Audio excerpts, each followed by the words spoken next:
Welcome to news analysis. ఇక ప్రధాన పేపర్లో వచ్చిన వార్తని కూడా మనం చూసాం కదా. ముఖ్యంగా ఎన్నికలకు పోలింగ్కు మరో 4 రోజుల సమయం ఉంది. దీంతో ఇటు ఢిల్లీ అగ్రనేతలంతా కూడా తెలంగాణపై ఫోకస్ పెట్టారు. ఇప్పటికే ప్రధాని మోదీ హైదరాబాద్ చేరుకున్నారు. నిన్న నైట్ ఇక్కడే బస చేశారు. ఈరోజు పలు జిల్లాల్లో రోడ్ షోలు నిర్వహించబోతున్నారు. ఇక దాంతోపాటు మరో 2 రోజుల్లోని ఇటు రాహుల్ గాంధీ, ప్రియాంక గాంధీ కూడా తెలంగాణకు రాబోతున్నారు, ప్రచారం చేయబోతున్నారు. ముఖ్యంగా రేవంత్ రెడ్డి ప్రధాని మోదీపై కొన్ని కామెంట్ చేశారు. ఈ 10 ఏళ్లలో కనీసం రాష్ట్రానికి ఏం చేశారనే దానిపైన ఆయన మాట్లాడారు. ఏం చేశారని మీరు తెలంగాణకు వచ్చి ప్రచారం చేస్తూ ఉన్నారు. తెలంగాణకు వచ్చిన ప్రాజెక్ట్స్ అన్ని కూడా మీరు గుజరాత్ తరలి తీసుకెళ్లారు. సో మీరు ఏ రకంగా ఇక్కడికి వస్తున్నారో దీనికి సమాధానం చెప్పాలి అనే విధంగా ఆయన కామెంట్ చేశారు. ముఖ్యంగా రైతు బంధు గతంలో రైతు బంధు ఏది ఉందో ఇప్పుడు రైతు భరోసా పేరుతో కాంగ్రెస్ ప్రభుత్వం రైతుల అకౌంట్లో డబ్బులు జమ చేస్తుంది. కానీ నిన్న ఈసీ దీనికి కూడా బ్రేక్ వేశారు.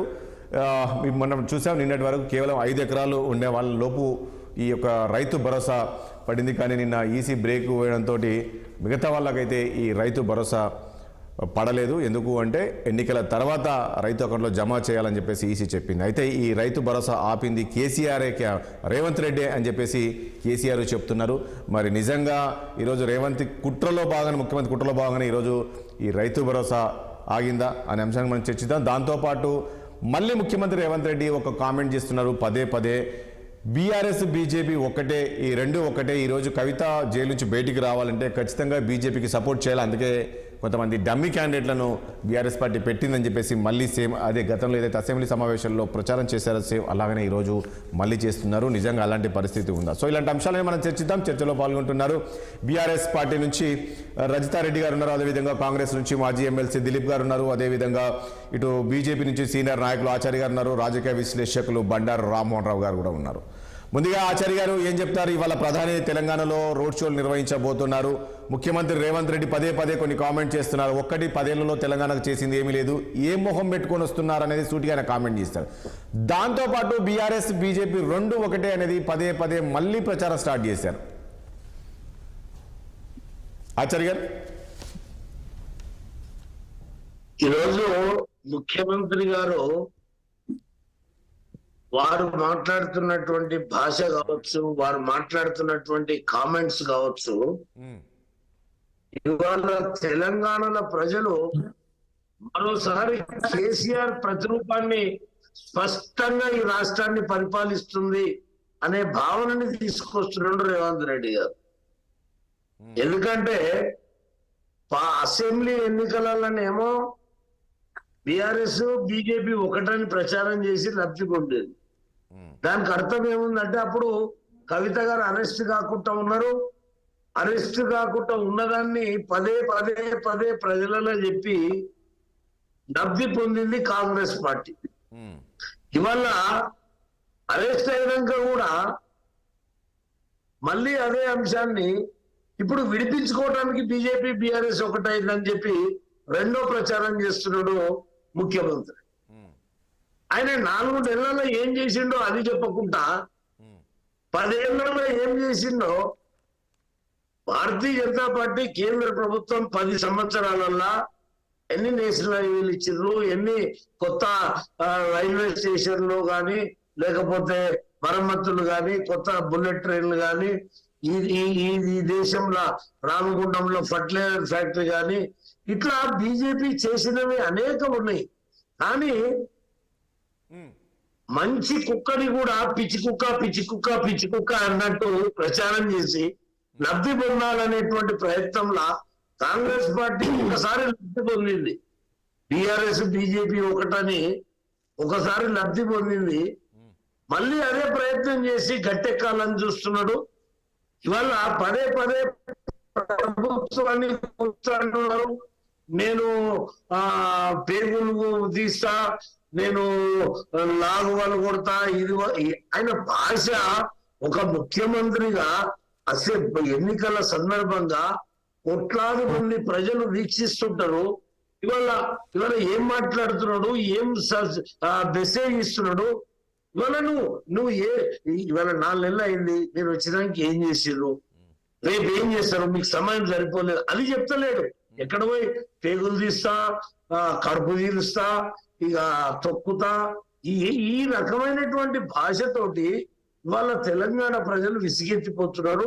ముఖ్యంగా ఒకటే, టిఆర్ఎస్ బీజేపీ ఒకటే అనిపిస్తుందా అనేటువంటి భావనని గారు ఒక అంశము రేవంత్ రెడ్డి గారు ఆచార్య రేవంత్ రెడ్డి గారు ముఖ్యమంత్రి గారు పదే పదే ఒక కామెంట్ చేస్తున్నారండి. అసలు విభజన ఎస్సీ ఎస్టీ రిజర్వేషన్ల మీద కూడా ఏదైతే తప్పుడు ప్రచారం చేస్తున్నాడో, మార్ఫింగ్ వీడియోలు పెడుతున్నాడు, దీని వల్ల కూడా కాంగ్రెస్ పార్టీకి పెద్ద దెబ్బ జరుగుతుంది. కాబట్టి ఏదైతే ఇవాళ ప్రధానమంత్రి గారి ఈ రోజు కానీ ఏదైతే హైదరాబాద్ పర్యటన కానీ చాలా బ్రహ్మాండంగా బీజేపీ తెలంగాణలో ఆచార్య గారు ఏదైతే రావడం జరుగుతుంది, ఇది వాస్తవము. ఈ తప్పుడు ప్రచారం అనేది ఈ భాషని విసిగెత్తిపోయారు. రైట్. ఒక ఆచార్య గారు ఒక అంశము ముఖ్యంగా రైతులంతా కూడా ఎదురు చూస్తున్నారండి, రైతు భరోసా అమౌంట్ పడుతుంది అని. సో నిన్నటితో మళ్ళీ రైతు చెప్పేది వినండి మొత్తం ప్లీజ్, ఆగింది అది. దానికి బీజేపీ బీఆర్ఎస్ పార్టీ కారణం అంటున్నారు ముఖ్యమంత్రి.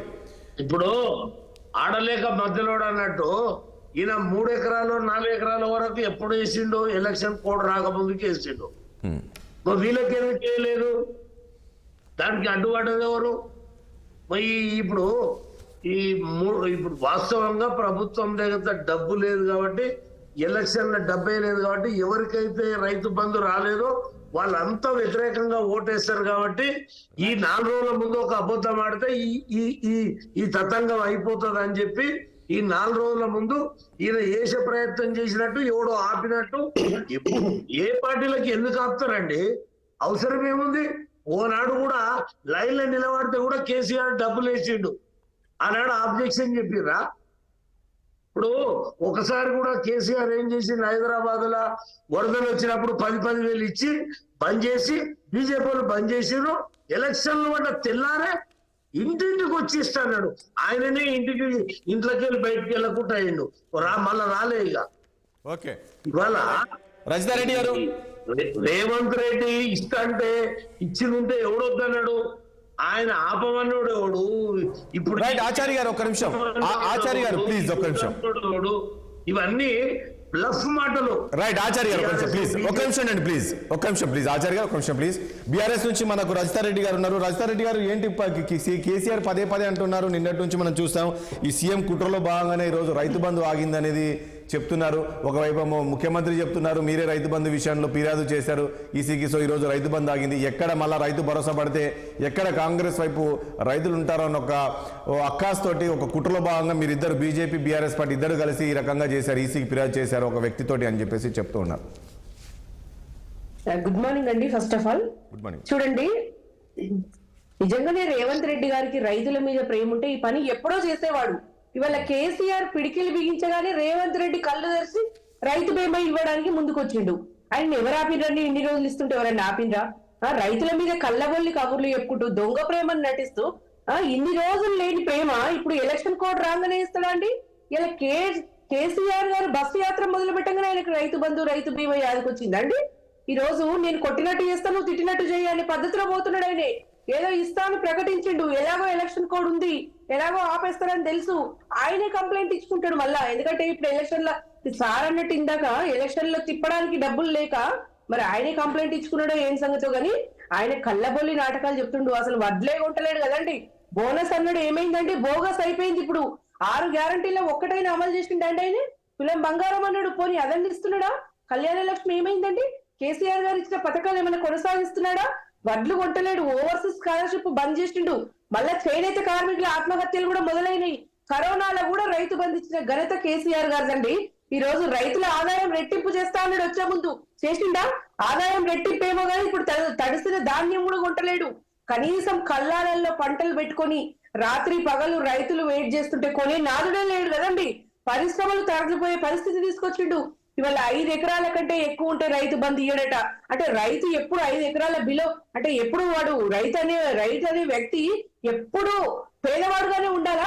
పోనీ 6 ఎకరాలు ఉండొద్దా రైతుకు? మరి 6 ఎకరాలు ఉన్న రైతు ఏం పాపం చేసిండండి?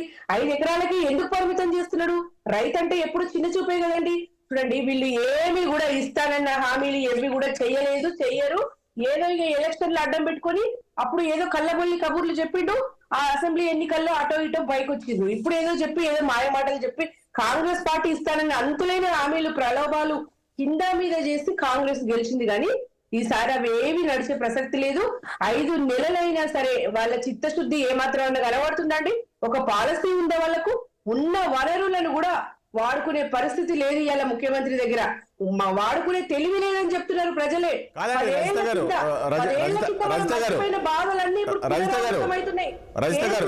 చావు నోట్లు తలబెట్టి కేసీఆర్ తెచ్చిర్రు.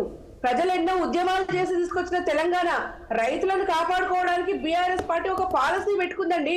రైతాంగానికి 5 పథకాలు చేపట్టింది బీఆర్ఎస్ పార్టీ. రైతు బంధు, రైతు బీమా, నాణ్యమైన విద్యుత్, పంట కొనుగోలు, పంట పథకాలతోటి రైతు బీమా, ఎన్నో రకాల ప్రయోజనాలు చేసింది బీఆర్ఎస్ పార్టీ అండి. 1100 గురుకుల పాఠశాలలు కట్టుకున్నాం బీఆర్ఎస్ హయాంలో. 20 లక్షల ఓవర్సీస్ స్కాలర్షిప్ పెట్టుకున్నాం బీఆర్ఎస్ హయాంలో. 5 నెలలుగా ఒక్క విద్యార్థి కూడా ఓవర్సీస్ స్కాలర్షిప్ ఇవ్వకుండా ఆపేసి వాళ్ళకన్నిటికీ కారణం అయితే లేదండి కాంగ్రెస్ పార్టీ. 12 లక్షలు ఇస్తామని కాంగ్రెస్ పార్టీ దళితులను మోసం చేసింది. గద్దెకెక్కే టైంలో 10 లక్షలు దళిత బంధు కాదు, నేను 12 లక్షలు ఇస్తా అని చెప్పిండు. ఇలా దళిత మేధావులు కూడా ఆలోచించాలి, కేవలం రైతులే కాదు. ఇలా కాంగ్రెస్ పార్టీని నిలదీయాలి. 1,30,000 మంది ధర్నా చేయాలి, దీక్ష చేసైనా సరే 12 లక్షలు సాధించుకోవాలి కాంగ్రెస్ ప్రభుత్వం దగ్గర అని నేను పిలుపునిస్తున్నా. చేనేత కార్మికులకు గాని, గౌడ బిడ్డలకు గాని, గొల్ల కుర్మలకు గాని, యాదవులకు గాని, అసలు ఎన్ని అంటే సబ్బండ వర్గాలకు, సబ్బండ కులాలకు బీఆర్ఎస్ పార్టీ న్యాయం చేస్తే 5 నెలల్లోనే సత్యనాశనం చేస్తుంది కదండి రాష్ట్రాన్ని. రజితారెడ్డి గారు, నేను ఒక విషయం అడుగుతాను. రజితారెడ్డి గారు, పదే పదే ముఖ్యమంత్రి ఒక కామెంట్ చేస్తున్నారు, మీకు ఐడియా ఉంటుంది. ఏంటి అంటే, ఈ లోక్సభ ఎన్నికల్లో బీఆర్ఎస్ పాత్ర ఏమి ఉండదు, ముఖ్యంగా బీఆర్ఎస్ బీజేపీకి మద్దతు ఇస్తుంది ఇంటర్నల్ గా. సో అందుకనే కొంతమంది డమ్మీ అభ్యర్థులను పెట్టారు. ఎందుకంటే అక్కడ కవిత జైల్లో ఉంది కాబట్టి, కవిత జైలుకు రావాలంటే ఇక్కడ మద్దతు ఇవ్వాలి. ఇది బలంగా ప్రజల్లోకి వెళ్తుందండి. చూడండి, డమ్మీ క్యాండిడేట్లను పెట్టింది ఎవరండి? చేవెళ్ళ అభ్యర్థిని తీసుకొచ్చి ఇలా మల్కాజ్గిరిలో పెట్టి ఈటెల రాజేందర్ గారికి బలాన్ని ఇచ్చింది ఎవరు? కాంగ్రెస్ పార్టీ కాదా? ఎందుకు మాట్లాడుతున్నారండి? బడే బాయ్ అంటాడు. మోడీ పక్కన సీట్ ఇవ్వగానే పొంగిపోతాడు. రాష్ట్రానికి ఏమంటారు, గుజరాత్ మోడల్ కావాలట. కరువు కాడు, గంగా జమున తహజీబ్ లాంటి బ్రహ్మాండమైన తెలంగాణ మోడల్ ఇవాళ ప్రపంచమంతా కీర్తిస్తుంటే ఇవాళ ఆయన గుజరాత్ మోడల్ తీస్తాడంట తెలంగాణకు. ఎవరు కుమ్మక్కయ్యండి? ప్రజలు గమనిస్తున్నారు. ఏమీ లేదండి. ఇవాళ ఏదో నోటికొచ్చి కళ్ళబొల్లు కవర్లు చెప్పి ఇవాళ గద్దెకి ఎక్కగానే ఆగమాగం అవుతున్నాడు. పాలన చేత కావట్లేదు. బీజేపీ ఏమొకటండి, బీజేపీ ఏంటి? భావోద్వేగాలు లేపడం తప్ప బీజేపీ చేసింది ఏముంది? బీజేపీకి బీఆర్ఎస్ ఎప్పుడైనా సపోర్ట్ చేస్తుందండి? అసలు బీఆర్ఎస్ ఒక కమిట్మెంట్ గల పార్టీ కదండి. 10 ఏళ్ల కాలంలో అద్భుతాలు సృష్టించిన పార్టీ బీఆర్ఎస్ పార్టీ. అసలు 10 ఏళ్లలో ఏం చేసిందండి బీజేపీ? ఏం చేసింది? కాంగ్రెస్ ఏం చేసింది? బీజేపీతో ఏ ఒక్క వర్గానికైనా మంచి జరిగిందా అండి అసలు? అయితే మోడీ లేదంటే ఈడీ. ఇదే కదా ప్రజాస్వామ్యాన్ని ముందుకు తీసుకెళ్లే విధానం. బీజేపీ పరిపాలిస్తున్న రాష్ట్రాల్లో ఇదే కదా జరుగుతుంది. బీజేపీ పరిపాలనలో 10 ఏళ్ల నుంచి చూస్తున్నాం. ఎవరు మెచ్చిందండి? అసలు బీజేపీ దేశంలో 157 మెడికల్ కాలేజీలు ఇస్తే తెలంగాణకు ఒక్కటి కూడా ఇవ్వలేదు. స్కూల్ కూడా ఇవ్వలేదు తెలంగాణ. ఒక నిమిషం అండి, ప్లీజ్. ఒక నిమిషం రజిత గారు, ప్లీజ్ ఒక నిమిషం. రజిత గారు ప్లీజ్ ఒక నిమిషం. బీజేపీ నేతలతో రజిత రెడ్డి గారు ఒక నిమిషం ఉండండి ప్లీజ్. ఒక నిమిషం రజిత రెడ్డి గారు, ప్లీజ్ ఒక నిమిషం. దిలీప్ గారు ఏం చెప్తారు ఈ అంశాన్ని? ఏంటి రైతు భరోసా ఈ రోజు నిన్న మనం అనుకున్నాం, సరే మొన్న అకౌంట్ లో పడ్డది, నిన్నటి నుంచి చూసాం, మళ్ళీ మిగతా రైతులంతా కూడా వెయిట్ చేస్తున్నారు, అకౌంట్ లో పడుతుంది అనుకున్నారు, జమ అవుతుంది అనుకున్నారు. కానీ ఈసీ బ్రేక్, దీనికి బ్రేక్ కు ప్రధాన కారణం ఏంటి? నిజంగా బీజేపీ బీఆర్ఎస్ వల్లనే ఈ బ్రేక్ పడింది అనుకోవాలా, లేక ఏ రకంగా చూడాలి? దాంతోపాటు ఇప్పుడు ప్రధాని కూడా ఇటు తెలంగాణ పర్యటన ఉంది ఈ రోజు నుంచి. ఒకటి, వాళ్ళు రైటింగ్ లో కంప్లైంట్ ఇచ్చారు కదండి, రైతు బంధు వేయడం వల్ల మాకేమైనా పొలిటికల్ లాభం జరుగుతుందనే ఉద్దేశంలో ఈ పార్టీలకు చెందినటువంటి నాయకులు ఇచ్చిన కంప్లైంట్ మీద ఈసీ స్పందించింది. సరే, అది ఆగింది. దానివల్ల లాభం కంటే ఆ పార్టీకి నష్టమే ఎక్కువ జరుగుతుంది. ఆ పైనటువంటి అపప్రదాన్ని మూట కట్టుకునే అవసరం వచ్చింది ఈ రోజు. బట్ ఏదేమైనా మళ్ళీ 12th తర్వాత ఇచ్చుకోవచ్చు అని ఈసీ క్లారిటీ ఇచ్చింది కాబట్టి అది కంటిన్యూ అవుతుంది. ఆ పథకం ఆగేదేం కాదు. బట్ 1 వీక్ డిలేకి కారణం వీళ్ళే, 2 పార్టీలకు చెందినటువంటి నేతలు. వాళ్ళు ఇచ్చిన కంప్లైంట్స్ మీద ఈసీ స్పందన అది. సో గతంలో ఇదే చంద్రశేఖరరావు ఈసీకి రాస్తే వాళ్ళు పర్మిషన్ ఇచ్చారు రైతు బంధు వేయడానికి. ఇప్పుడు మాకేమో ఇవ్వడానికి వీళ్ళేది ఆపారు ఈ వారం రోజులు. సరే, వారం రోజులు 5 ప్రజలందరికీ తెలుసు. ఇది 1 వీక్ తర్వాత అయినా సరే ఆ బడ్జెట్ రిలీజ్ అవుతుంది. అందరికీ కూడా 5 ఎకరాల లోపలికి అందరికీ అంత చివరి ఇన్స్టాల్మెంట్ కూడా అందులో అనుమానం లేదు. బట్ పొలిటికల్ గా వాళ్ళు బయలుదేరి తీసుకోవడం కోసం, కాంగ్రెస్ ను బదనాం చేయడం కోసం ఈ రోజు చేసినటువంటి పని ఇది. ప్రజలకు అర్థం కాదండి. 1 వీక్ లో ఎట్లాగో మనకు వాళ్ళు వచ్చేటువంటి ఏది కూడా ఆగదు, రిలీజ్ అవుతుంది. ఒకటి మేడం మాట్లాడుకుంటూ 10 years బీఆర్ఎస్ ఈ రాష్ట్రాన్ని ధృతరాష్ట్ర పరిపాలన, కుటుంబ పరిపాలన, అవినీతి పరిపాలన, ఆశ్రిత పక్షపాతం, ఈ కారణాల వల్లే కదా వాళ్ళని ఇంటికి పంపించారు. మళ్ళా వాళ్ళదే అంత రెచ్చిపోయి మా మీద మాట్లాడితే ఎట్లా? వీటన్నిటి మీద సమాధానం లేకపోయా. తెలంగాణ ఉద్యమ ఆకాంక్షను పక్కకు పెట్టి ఆయన ఇష్టం ఉన్నట్టు అవినీతి పరిపాలన ఆయన చెప్పుకున్నాడు. దళిత మందిలో 30% మా వాళ్ళే నొక్కేస్తున్నారని. మనమన్న స్టేట్మెంట్ కాదు. ఆ 30% కరప్షన్ వాళ్ళు నిండా ముంచింది. కేటీఆర్ అహంకారం, కవిత అవినీతి, కర్ణుడి సాగుకు 100 కారణాలలాగా రకరకాల అవినీతిలో కూరుకుపోయి పీటల దాకా తెలంగాణ సమాజం ఎక్స్పెక్ట్ కూడా చేయలేదు. బంగారుపల్లిలో తెలంగాణ అప్పయ్యే వారు అన్నట్టు ఆయన ఫ్రంట్ లైన్ ఉద్యమకారుడే. కానీ తర్వాత ఫక్తు రాజకీయం చేస్తా అని చెప్పుకున్నాడు. రాజకీయంతో పాటు అవినీతి చేశాడు. ఎవరు మనం ఊహించింది కాదు. ఆయన అనుకున్న ప్రకారం తెలంగాణ ఆకాంక్ష నెరవేర్చి ఉంటే ఈరోజు కాంగ్రెస్ అధికారులు తీసుకొచ్చే వాళ్ళు కాదు. ఇక మా మీద మీరు అభియోగాలు చెప్పడానికి, మీరు చేయడానికి మీరు వచ్చి ఎంత అండి? 150 days కూడా కాలేదు. 140 days ప్లస్ ఉన్నట్టుంది. ఈ స్వల్ప కాలం లోపల 6 హామీలు 5 హామీలు ఆల్రెడీ ఇంప్లిమెంటేషన్ చేశాం. చివరి బెనిఫిషియరీ వరకు ఈ స్కీమ్స్ వెళ్ళాలంటే కొంత సమయం అయితే కావాలి కదా. మరి 3 నెలలో 4 నెలలో ఏం తిడతారు మమ్మల్ని మీరు? కొంత సమయం ఇచ్చి 1 year కో 2 years కో ఇది కాలేదు అది కాదంటే మీనింగ్ ఉంటుంది. ఈరోజు పార్లమెంట్ ఎలక్షన్స్ ఉన్నాయి కాబట్టి సరే మీరు మీ హక్కు ప్రతిపక్షాలు పాయింట్అవుట్ చేయడానికి కాబట్టి తప్పేం లేదు. కానీ ఇంత దారుణంగా తిట్టమేంటి? అసలు విదిన్ 3 months 4 months లోనే అన్ని స్కీమ్స్ కంప్లీట్ చేస్తాం. మరి ఒకటి దిలీప్ గారు మీరేమంటున్నారంటే ఏముంది దిలీప్ గారు ఈసీ బ్రేక్ తో ఆపేసాము, తర్వాత వేస్తామని మీరు అంటున్నారు. సో ఇప్పుడు అందరూ అంటున్నారు ఎలక్షన్స్ ఉన్నాయి కాబట్టి ఇప్పుడు ఈ రైతు భరోసా చేస్తున్నారు తప్ప ఆఫ్టర్ ఎలక్షన్ ఏ ఒక్కటి కూడా పడదు, ఏది పడదు, రైతులకు వేయరు. ఎందుకంటే మీరు అధికారంలోకి వచ్చిన వెంటనే వేస్తామని చెప్పారు, మీరు వేయలేదు, ఇప్పుడు వేశారు. రేపు ఎన్నికల తర్వాత ఇది కూడా వేయరు అంటున్నారు. ఎందుకంటే ఖాళీ కూడా చెప్పారు, ఖజానా లూటీ చేసుకొని పోయారు. మాకు మేము 5 లక్షల కోట్ల అప్పు ఉంది అనుకుంటే రాష్ట్రంలో 6,71,000 కోట్ల అప్పు ఉంది. అంటే ఒక రాష్ట్ర బడ్జెట్ కు 1 year బడ్జెట్ కి సమానమైన అదనపు అప్పు ఉండేవారికల్లా ఖచ్చితంగా అతలాకుతలమైన పరిస్థితిని సరిదిద్దడానికి కొంత సమయం పడుతుంది కదా. August 15th కల్లా అన్ని హామీలు తూచా తప్పకుండా హామీ నెరవేరుస్తాను, లేకపోతే ముక్కు నెలకు రాస్తాను ముఖ్యమంత్రి స్థాయిలో చెప్తున్నాడు. August 15th డెడ్ లైన్ మళ్ళీ పెట్టుకున్నాడు కదా. ఆ కాస్త సమయం కూడా ఇవ్వకుండా 3 నెలలు 6 నెలలు కూడా సమయం ఇవ్వకుండా అప్పుడే తూర్పారబడతామంటే ఎట్లా అన్నది నా పాయింట్. ఇంకోటి ఆర్థిక పరిస్థితులు కూడా మేము అన్ని కూడా ఫైనాన్షియల్ మేనేజ్మెంట్ కూడా మళ్ళీ సరి చేసుకునే ప్రయత్నంలో ఉన్నాం. అదనపు అప్పులు తీసుకొచ్చే ప్రయత్నంలో ఉన్నాం. గతంలో వీళ్ళు చేసిన అప్పులకు ఈ 3 నెలల్లో 26,700 కోట్ల రూపాయలు ఓన్లీ వడ్డీ కట్టాం. సో వచ్చే ఆదాయం అంతా వీళ్ళు చేసిపోయినటువంటి అప్పులకు వడ్డీ కట్టానికి సరిపోతుంటే కాస్త అస్థిరస్త పరిస్థితులు ఉంటాయి కదండి. ఆ మాత్రం టైం కూడా ఇవ్వకుండా నువ్వు మొన్నన్నావు నిన్నన్నావు ఇప్పటికిప్పుడు ఎవరు వేసుకోమంటే ఎట్లా? సో ప్రభుత్వం 5 ఏళ్ళు పరిపాలించమని మాకు అధికారం ఇచ్చారు. అందులో 3 నెలలు ఒకటి మీరే అన్నారు కదా, అధికారంలోకి వచ్చిన మీరేం చెప్పారు దిలీప్ గారు? అధికారంలోకి వచ్చిన 100 రోజుల్లో 6 గ్యారంటీలు అమలు చేస్తామని మీరు చెప్పారు. చేయలేదనే కదా 6 గ్యారంటీలు అమలు అన్నారు, మీరు ఏమీ చేయలేదు. ప్రజలు మీరు ఈ రకంగా నమ్మించి మోసం చేశారు అనేది ఈ రోజు కేసీఆర్ అంటున్నారు. మీరు 6 గ్యారంటీలు అమలు చేశారా? మరి మీరు 100 రోజులు సమయం అడిగారు. మీరు చెప్పండి 200 యూనిట్స్ వరకు ఫ్రీ కరెంట్ ఆల్రెడీ ఇంప్లిమెంట్ అయిందా లేదా?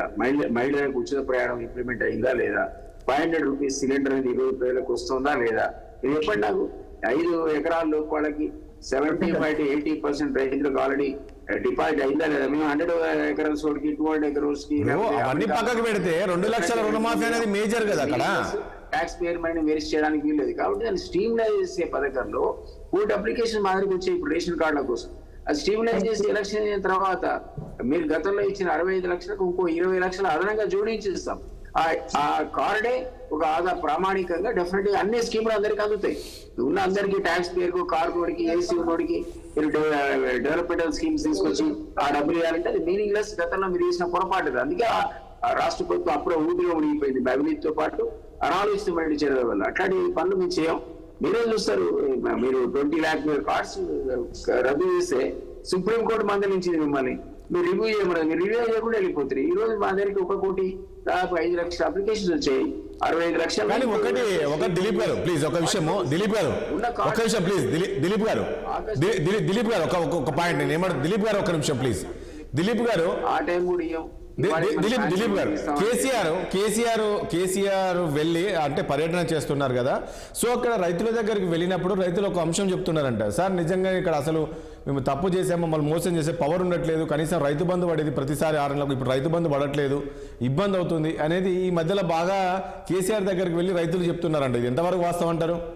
మీరు చెప్పండి నాకు కరెంటు లేని మాట వాస్తవమేనా? కరెంట్ లో ఉన్న సింపుల్ లాజిక్ ఏంటంటే ఇవాళ కూర్చొని ఆయన చెప్పాడు, ఆయన స్పీచ్ లో టీవీ నైన్ చెప్పాడు, షేర్ మార్కెట్ లో షేర్ ధరలు కొనుక్కున్నట్టు కొనుక్కోవడమే, పవర్ ఒక దగ్గర నుంచి వాళ్ళు ఒక దగ్గర కొనుక్కోవచ్చు, వాళ్ళు 10 రూపాయలు కొంటే మేము 5 రూపాయలు కొంటాం, 15 రూపాయలు అవసరం అయితే పెడతాం, పవర్ కట్ చేయాల్సిన పరిస్థితిని మేము అధికారంలోకి తీసుకొస్తావా? ఇప్పుడు ఆయన చెప్పుకోడు, ఛత్తీస్గఢ్ నుంచి గ్రిడ్ వేసినా, అక్కడి నుంచి ఇక్కడి నుంచో మహారాష్ట్ర నుంచి గ్రిడ్ వేసినా, ఎక్కడ కావాలంటే అక్కడ ఈ రోజు మనం కంప్యూటర్ ముందు కూర్చొని కొనుక్కోవచ్చు అని, మాకు ఆ మాత్రం తెలియలేదా కొనుక్కోవడానికి? బుక్ అడ్జస్ట్మెంటే కదా, పక్క రాష్ట్రం నుంచి మనం కొనుక్కోచుకుంటే వాళ్ళు 3 నెలలు 6 నెలల సమయం ఇస్తాడు పేమెంట్ కి. ఆస్కారం ఇప్పుడు బ్యాంకులు ఉన్నాయి, రుణమాఫీ ఉంది, August 15th అని ఎందుకు అంటున్నాడు? బ్యాంకులు కనుక అండర్టేకింగ్ స్టేట్ గవర్నమెంట్ ఇస్తే వాళ్ళు కూడా మనకు 6 నెలలు 1 year వెసులుబాటు ఇస్తారు కదా. తిట్టడానికి అవకాశం ఇచ్చుకుంటూ వీటిని రద్దు చేస్తామా? ఆయన ఎన్నడూ కూడా బయటకు వచ్చినాడు కాదు, 10 ఏళ్ళు మంచిగా ఫామ్ లో పండుకున్నాడు. అధికారంలో కూడా వస్తే ప్రజలు పాపం వాళ్ళ సమస్యలు చెప్తే తీర్చొచ్చు, ఆర్చొచ్చు. ఈరోజు అధికారం పోయినాక బస్ వేసుకుని తిరిగి, కారు వేసుకుని తిరిగి, లేదా కొనుక్కున్న విమానం వేసుకొని తిరిగితే ఆయన కాదు ఆర్చాల్సింది, తీర్చాల్సింది. అధికారంలో మాకు అప్పచెప్పిన ప్రజలు మేము తీర్చాలి ఆ సమస్యలని. కాబట్టి ఆయనకు హక్కు ఉంది, పాయింట్ చేసి డెఫినెట్లీ మీద రెక్టిఫై చేస్తాం. రైట్, ఓకే దిలీప్ గారు ప్లీజ్ ఒక నిమిషం. ఎస్ రామ్మోహన్ రావు గారు, మనం చూసాం మొన్నటి ఎన్నికల్లో కూడా రైతులతోనే ఆడుకున్నారు, మళ్ళీ ఇప్పుడు ఎన్నికలు రైతులతోటే. మొన్న లాస్ట్ టైం అసెంబ్లీ ఎన్నికలప్పుడు అందరికీ రైతు బంధు పడుతున్న సమయంలోనే ఫిర్యాదు చేశారు, ఆగిపోయింది, తర్వాత రాలేదు. ఇప్పుడు రైతు బంధు పడుతున్న సమయంలో మళ్ళీ బ్రేక్ ఈసీకి ఫిర్యాదు చేశారు. ఎవరు చేశారనుకున్నారు, ఎవరు చేశారనుకోవాలి, దీన్ని ఏ రకంగా చూడాలి? వీళ్ళందరూ ఎందుకు అంటే రైతు నోటు కొడుతున్నారంటే ఏం చెప్తారు? అసలు ఎవరు నోటు? కనుక నిజంగా బీఆర్ఎస్ బీజేపీ పాత్ర ఉందా, లేక కాంగ్రెస్ పార్టీ ఇది రైతు బంధు రాకుండా ఒక వ్యక్తితోటి ఫిర్యాదు చేపించింది అనుకోవాలి? ఎవరు వేణుగోపాల్ అనే అతను ఫిర్యాదు చేయడంతో ఆగిపోయింది రైతు బంధు అనేది ఇక్కడ కంప్లైంట్. రాజేష్ గారు, మీకు అట్లా ఆచార్య గారికి, దిలీప్ గారికి, రజితారెడ్డి గారికి, మన 16 ప్రేక్షకులు నమస్కారం. నమస్తే. నాకు మహాభారత యుద్ధంలో కురుక్షేత్రం గుర్తొస్తుంది. మహాభారతం వీళ్ళు కూడా అదే అంటున్నారు, కురుక్షేత్ర యుద్ధం జరుగుతుంది, చావోలేవో తెలుసుకోవాల్సిన అవసరం ఉంది. అక్కడ కూడా ఆనాటి కాలం ద్వాపర యుగంలో కూడా అబద్ధాలు ఆడినట్టే అసత్యాలు, అర్ధసత్యాలు అన్ని పార్టీలు చెప్తున్నాయి. నేను ఎండగడతాను, అందరికి చెప్తాను. ఎందుకంటే అర్ధసత్యాలు, అసత్యాలు. ధర్మరాజు లాంటి వాడే అశ్వత్థామ హతాహతో నరో కుంజరో అని మెల్లగాని అది బాగా అని ద్రోణాచార్యుని చంపేశారు, చచ్చిపోయాడు. కొడుకు చచ్చిపోయి ద్రోణాచార్యుడు చచ్చిపోయాడు, కొడుకు చచ్చిపోయింది అనుకోండి. అట్లా ఆనాడు మహాభారత యుద్ధంలో ఎన్ని జిమ్మిక్కులు చేశారో అంతకంటే ఆ సన్నడి గీత ఒకటి ఉంది. ధర్మరాజు కూడా అది పెద్దగా అనాలి, ఇది చిన్నగా అనాలి. ఆ గీత కూడా పోయింది. ఇప్పుడు మీరున్న రైతు బంధు కాదు, ఇది రైతు భరోసా కాదు, రైతు బంధు మాత్రమే. రైతు భరోసా అంటే 15,000 వేయాలి, రైతు బంధే.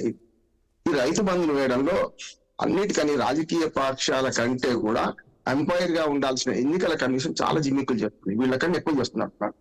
ఎన్నికల కమిషన్ ఎండగట్టాలి మనం అందరం కూడా మీడియా ద్వారా. ఎందుకంటే ఎన్నికల కమిషన్ కనీసం నీతి జ్ఞానం లేకుండా పర్మిషన్ ఇవ్వడం ఎన్నికలు తీసుకోవడం ఇప్పుడు కాదు, అసెంబ్లీ ఎన్నికలప్పుడే తప్పు. ఏది బీఆర్ఎస్ అడగగానే పర్మిషన్ ఇచ్చింది. హరీష్ రావు గారు ఏదో సిద్దిపేటలో మాట్లాడంగానే మళ్ళీ వెనక్కి తీసుకున్నారు. కాకపోతే అప్పటికి మొదలు కాలే, ఇవ్వడం మొదలు కాలే కనుక అయిపోయింది. అయిపోతే 6 నెలలు అయిపోయింది. నవంబర్ లో మనకు పోలింగ్ కన్నా ముందు నవంబర్ 30 పోలింగ్ అయితే అంతకు ముందు అయిపోయింది. 4 రోజుల ముందు పోయింది. సుమారు వాటికి 5 నెలలు ప్రభుత్వం వచ్చి 5 నెలల 10 రోజుల 5 నెలల 10 రోజుల క్రితం ఏం చేశారు వీళ్ళు? ఇస్తామని వాళ్ళు అనగానే హరీష్ రావు మాటలతో మళ్ళీ వెనక్కి తీసుకున్నారు. అప్పటి నుంచి ఆగిపోయి ఎన్నికల షెడ్యూల్ విడుదల కాకముందుకొని, విడుదల అయిన తర్వాత కొన్ని 5 ఎకరాల లోపు రైతులకు, నేను ఫీల్డ్ లో ఉన్నాను కనుక ఎవరెవరికి వచ్చి తెలుసు, 5 ఎకరాల లోపు రైతులకు ఇప్పటికీ వేశారు. అసలు పుణ్యకాలం కాస్త గడిచిపోయింది. చాలా మంది మనం మాట్లాడుకుంటున్నాం కానీ 2.83% అంటే 10 ఎకరాలు దాటిన వాళ్ళకి ఇవ్వాల్సింది, జరగాల్సిన కార్యం జరిగిపోయింది, జరగాల్సిన లాభం కాంగ్రెస్ పార్టీ జరిగిపోయింది. ఇప్పుడు రాష్ట్రానికో తీరు లెక్క చేస్తున్నారు వీళ్ళు. అక్కడనేమో ఆంధ్రప్రదేశ్ లో వాళ్ళు ఫీజు రియంబర్స్మెంట్ చేస్తామని ఆన్గోయింగ్ పథకానికి అడిగితే అక్కడ ఇయ్యారు. ఇక్కడికి వచ్చాకల్లా ఇవ్వడమే తప్పు, ఆనాడు ఇవ్వడమే తప్పు, ఇవాళ కూడా ఇవ్వడమే తప్పు. ఇచ్చి వెనక్కి తీసుకునే లోపల జరిగిపోయింది కదా. 5 ఎకరాల నుంచి 10 ఎకరాలకి ఇచ్చే అన్ని కూడా ఆల్మోస్ట్ అలా అయిపోయినాయి. కేవలం 10 ఎకరాలు దాటిన వాళ్ళకి రైతు బంధు ఇవ్వడం అయిపోయింది. దానివల్ల రైతులు నష్టపోలే చేయలేదు. కాకపోతే 6 నెలలు అయితే ఈ జిమ్మికల ద్వారా నష్టపోయింది కదా మొత్తం అంతా. దీనికి కారణం పార్టీలు కావు, రాజకీయ పార్టీలు ఎట్లా లబ్ధి పొందాం అనుకుంటున్నారు. ఎన్నికల కమిషన్ ఏం చేయాలి? ఆన్గోయింగ్ పథకాలు ఆపకుండా చేయాలి. పోనీ 5 ఎకరాల తర్వాత వాళ్ళకన్నా ఈ 3 నెలలు వేసిండ్రా? ఎప్పుడు? ఫిబ్రవరి ఆఖరి వారంలో, మార్చి మొదటి వారంలో 5 ఎకరాల లోపల వాళ్ళకి వేసిండ్రు. మార్చి పోయింది, ఏప్రిల్, ఈ 2 నెలల్లో వేయదలుచుకుంటే రేవంత్ రెడ్డి గారి ప్రభుత్వం వేయొచ్చు కదా. ఎప్పుడు ఎందుకు వేయలేదు? ఇప్పుడు ఏం చేశారంటే 7,000 కోట్ల రూపాయలు రిజర్వ్ బ్యాంక్ నుంచి అప్పు వచ్చింది.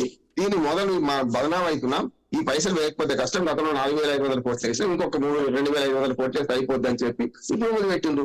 రాజకీయ లబ్ధి కోసం ప్రయత్నం చేయడం తప్పు కాదు. ఎందుకంటే వాళ్ళు ఎట్లా కాంగ్రెస్ పార్టీ సన్యాసిన మఠం కాదు కదా. చేయాల్సిన పని ఎవరు అంటే ఎన్నికల కమిషన్ ఏ పరిస్థితుల్లో ఏం చేయాలి. ఇప్పుడు ఏం చేసింది? 13వ తారీఖు తర్వాత 14 నాడు వేయొచ్చు అన్నది. ఇప్పుడు కాకపోతే 14 నాడు వస్తే అందరికి నమ్మకం ఉంది కదా. జరిగే నష్టం జరిగిపోయిన తర్వాత ఏ పార్టీ వీళ్ళ మీద ఆరోపించుకుంటున్నారు తప్ప రామ్మోహన్ రావు గారు, నేను ఏమడుగుతున్నా, రేపు 13 తర్వాత వేసుకోవచ్చు, జమ చేయొచ్చు అని చెప్పేసి ఈసీ చెప్పింది. ఆ తర్వాత రైతుల అకౌంట్లో డబ్బులు జమ అవుతుందని అనుకోవచ్చా? ఇప్పటికే చూసాం మనం, చాలా ఆలస్యం అయిపోయింది, రాలేదు డబ్బులు. 100,000 కోట్ల రూపాయలు దీనికి కేటాయించానండి. ఇప్పుడు మీకు ఆగిపోయిన ఎంత రాజేష్ గారు? కేవలం 2.83% 10 ఎకరాలు దాటిన రైతులకు. చాలా మంది రైతు బంధువులు కూడా బదనాం చేసింది ఏంటంటే 100 ఎకరాలు 200 సీలింగ్ వచ్చినాక, దిలీప్ గారు కూడా వాదించు కదా, సీలింగ్ వచ్చిన తర్వాత 100 ఎకరాలు ఎవరికి ఉన్నది? 54 ఎకరాల కమ్మతం దాటి ఎవరికి ఉండడానికే వీల్లేదు. వ్యవసాయ భూములు 54 ఎకరాల కంటే ఎక్కువ వీల్లేదు. కాకపోతే కుటుంబ సభ్యుల పేర్లు వేరు వేరు పెట్టుకోవచ్చు. అంటే ఇవాళ 54 ఎకరాలు దాటి రైతే లేడండి. 100 ఎకరాలకు 200 ఎకరాలను బదనాం చేయడం ఇది కరెక్ట్ కాదు. మొత్తం రైతు బంధు చూసుకుంటే 100% మంది 5 ఎకరాల లోపల వాళ్ళు ఉన్నారండి. 5 ఎకరాల లోపల వాళ్ళు 5 ఎకరాల నుంచి 10 ఎకరాలు, నేను లెక్కలు నేను చెప్తాను. 5 ఎకరాల నుంచి 10 ఎకరాల మరో 7% ఉన్నారు. 10 ఎకరాలు దాటిన వాళ్ళు 3%. కానీ డబ్బుల విషయానికి వస్తే చాలా ఆ 3% మందికే 1000 కోట్ల పైన పోతాయి. ఈ 10% మందికే 3,000 కోట్ల పైన పోతాయి. మిగతా వాళ్ళందరికీ పేదలకు ఎకరం 2 ఎకరాల ఉన్న వాళ్ళకు ఎకరం ప్రకారం కనుక తక్కువ పోతాయి. నేను అంటే డబ్బు పరంగా చూస్తే ఎక్కువ ఎకరాల డబ్బులు ఎక్కువ పోతున్నాయి కాదంటలేదు. రైతు బంధును రైతు భరోసాగా ఎప్పుడు మారుస్తారని ప్రశ్న. ఇప్పుడు ఎట్లాగో వాళ్ళు చెప్పిన ప్రకారం ఏంటంటే వచ్చే సీజన్ అన్నారు. వచ్చే సీజన్ అంటే మళ్ళీ వచ్చేసింది. ఇప్పుడు చింతపూ కట్టు వేసుకుంటున్నాం, అందరు నారు పోసుకున్నాం, ఏది మరి 3వ పంట వేయడానికి సిద్ధంగా ఉన్నాం. కనీసం వర్షాకాలం పంటకైనా ఇవ్వాలంటే ఇప్పుడు ఈ రైతు బంధు అయిపోయింది కదా, రైతు భరోసా వచ్చి పంట నుంచి ఇవ్వాల్సిందే. కాంగ్రెస్ పార్టీ ఇచ్చిన హామీ ప్రకారం ఇవాటికి 150 రోజులు దాటింది. 100 రోజుల్లో దిలీప్ గారు చెప్పింది కరెక్ట్. ఆ 3 హామీలు చేశారు. బస్సు, అట్లాగే 500 రూపాయల సిలిండర్ కూడా అందరికి కాదు. ఇప్పుడు ఏమైందంటే ప్రతి మనిషికి అంటున్నారు, ప్రతి కుటుంబానికి, ప్రతి మహిళకు అంటున్నారు కదా. దిలీప్ గారు చెప్పినట్టు వాస్తవేనా రామ్మోహన్ రావు గారు? దిలీప్ గారు ఏమంటారంటే మేము ఏం చేయలేదు చెప్పండి, అన్ని చేశాం కదా అని చెప్పేసి కొన్ని చెప్పాడు.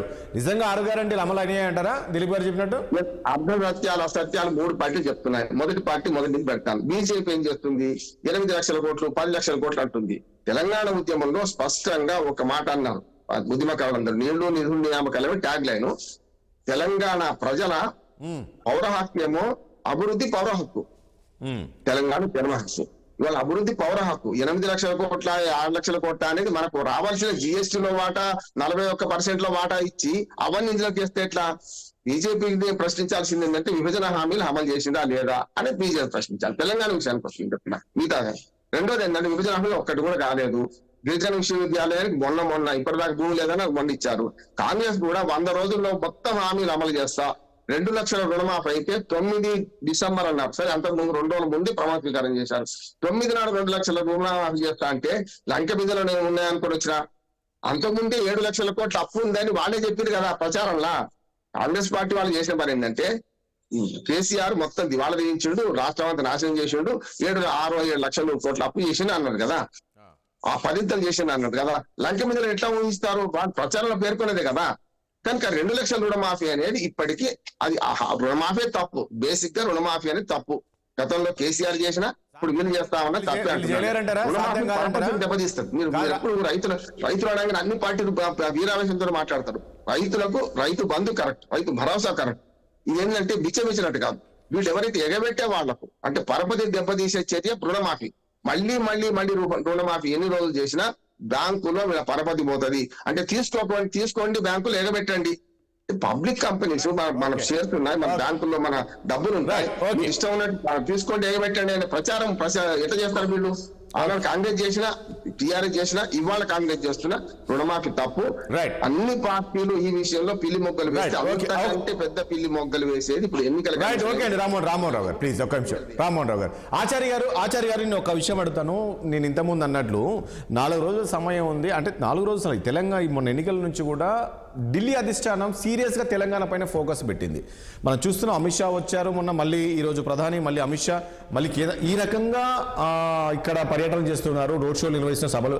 అంటే ఇక్కడ తెలంగాణలో బీజేపీకి ఒక స్పేస్ దొరికింది అనుకోవచ్చా? ఖచ్చితంగా మీరు అంటున్నారు 10 నుంచి 12 స్థానాలు మేము ఖచ్చితంగా మాకు వస్తాయి. ఆ పరిస్థితి ఉందా రాష్ట్రంలో బీజేపీకి? ఎందుకంటే ఈ 10 ఏళ్లలో ఏ ఒక్క విభజన హామీలు అమలు చేయలేదని చెప్పి పదే ముఖ్యమంత్రి అంటున్నారు కదా. ప్రజలు అవన్నీ ఏం పట్టించుకోరంటారా? ఖచ్చితంగా బీజేపీకి వేస్తారనుకుంటున్నారా మీరు? అందుకే ఈ రోజు మీరు ఇక్కడ ఫోకస్ పెట్టారా? విభజన హామీలు పూర్తయినాయా, లేకపోతే కేంద్ర ప్రభుత్వం రాష్ట్రానికి నిధులు ఇచ్చిందా లేదా, ఎలాంటి ప్రాజెక్టులకు కేంద్ర ప్రభుత్వం నిధులు ఇచ్చింది అనేది మొత్తం స్టాటిస్టిక్స్ ఉన్నాయి. ఏం చేయాలి, ఏం చేయొద్దు అనేది దేశమంతా ఒకటే పాలసీలా బీజేపీ అన్ని రాష్ట్రాలను అభివృద్ధి చేయాలి, అన్ని ప్రాంతాలు, అన్ని గ్రామాలని. గతంలో ఉన్నప్పుడు క్యాపిటల్ సిటీలు దాని చుట్టుపక్కల కొన్ని ప్రాంతాలకు డెవలప్మెంట్ చేసినట్టు చేసేది. ఇప్పుడు అట్లా కాదు.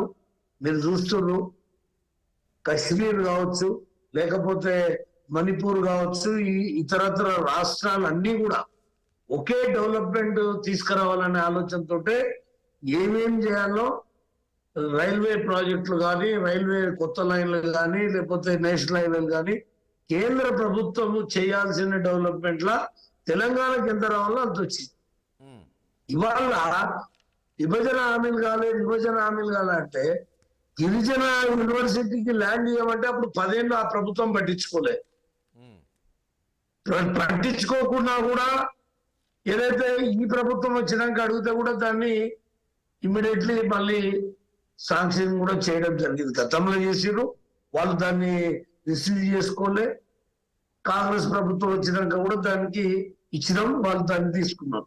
ఇవాళ నేను అనేదంటే 10 ఏళ్ళు అయింది, మధ్యలో ఒకసారి పార్లమెంట్ ఎన్నికలు అయిపోయినాయి, బీజేపీ 4 సీట్లు గెలిచినాం. ఈసారి